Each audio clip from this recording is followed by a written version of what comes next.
काम सूत्र से मतलब क्या है कि पति पत्नी अपने पति पत्नी के जो संबंध होंगे, शारीरिक संबंध, वो एक दूसरे से शारीरिक संबंध किस प्रकार बनाए, उस सब की विधियां काम सूत्र में बताएगी। और ऐसा नहीं था कि शारीरिक संबंध बनाने की प्रक्रिया, फिर उसमें सब कुछ बताया गया कि एक बच्चे के पैदा होने के लिए एक माँ के गर्भ में बच्चा जब पहुंच रहा है तो माँ को किन चीजों का ध्यान रखना है। आज आप देखेंगे हम शास्त्रीय शिक्षा से दूर होके लड़कियां चिल्ली पटेटो खाने में बिजी हैं, बर्गर चाउमीन खाने में लड़कियां बिजी हैं। हमारी बहनें, हमारी भाभी, हम सबका भी जन्म किसी कोख से हुआ, तो हम सबकी नैतिक जिम्मेदारी बनती है कि हमको ये जीवन आगे बढ़ाना है। तो एक हेल्दी जीवन आगे बढ़ाना। आपको कोई हक नहीं है कि कल आप एक कुपोषित बच्चे को जन्म देंगी, और कुपोषित बच्चा सिर्फ इस वजह से हो जाएगा कि आपको एक टाइम पे पानी के पटाखे खाने थे, आपको बेहद पसंद थी, आपको एक टाइम पिज्जा खाना था क्योंकि पिज्जा आपको पसंद था, तो क्या आपको हेल्दी जीवन नहीं दिया आपके माता पिता ने?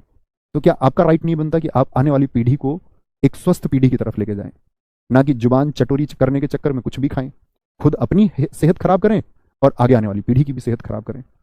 आप इतना तो जानते होगे ना, डार्विन से इतना समझा होगा, मैंने तुमको बताया कि पीढ़ी दर पीढ़ी बदलाव आते हैं।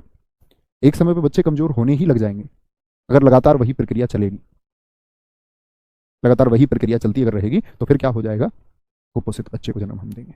तो हमारी कोई बहन, आप सोचिए आज कितनी लड़कियां मतलब अबॉर्शन हो रहे हैं क्योंकि वो बच्चे को सहन नहीं कर पाती, मिस कैरेज कितने सारे हो जाते हैं। आज कितने सारे आप देखोगे बच्चे जन्म देते समय महिलाओं की मौत हो जाती है। आप देखिए नॉर्मल डिलीवरी तो बहुत दूर की बात हो गई है, सिजेरियन बच्चे आजकल पैदा हो रहे हैं, डॉक्टर कट लगाता है पेट में, बच्चे को बाहर निकाल लेते हैं।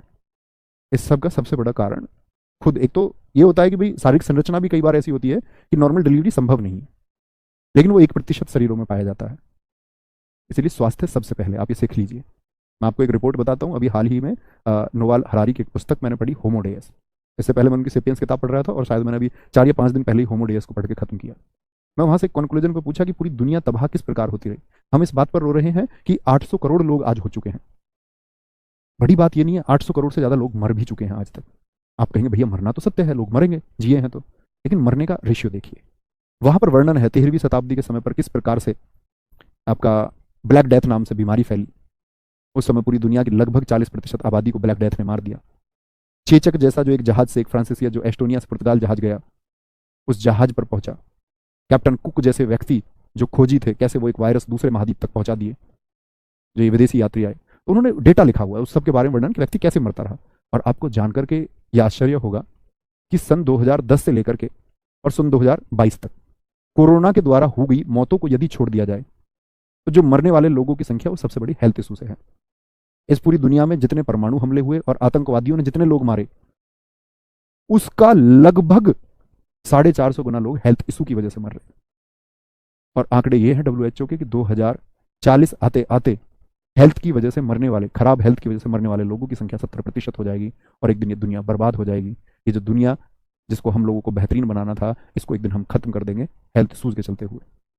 और लोग कहते हैं ना पानी संकट बनेगा, नो, वो कहते हैं पर्यावरण संकट बनेगा, वो तो संकट है ही है, लेकिन उस सबसे बड़ा संकट है आपका स्वास्थ्य का संकट। आपकी सरकारी नौकरी या किसी भी चीज़ से कहीं ज़्यादा जरूरी है कि आप अपने शरीर का ध्यान रखें, सबसे पहले वह है।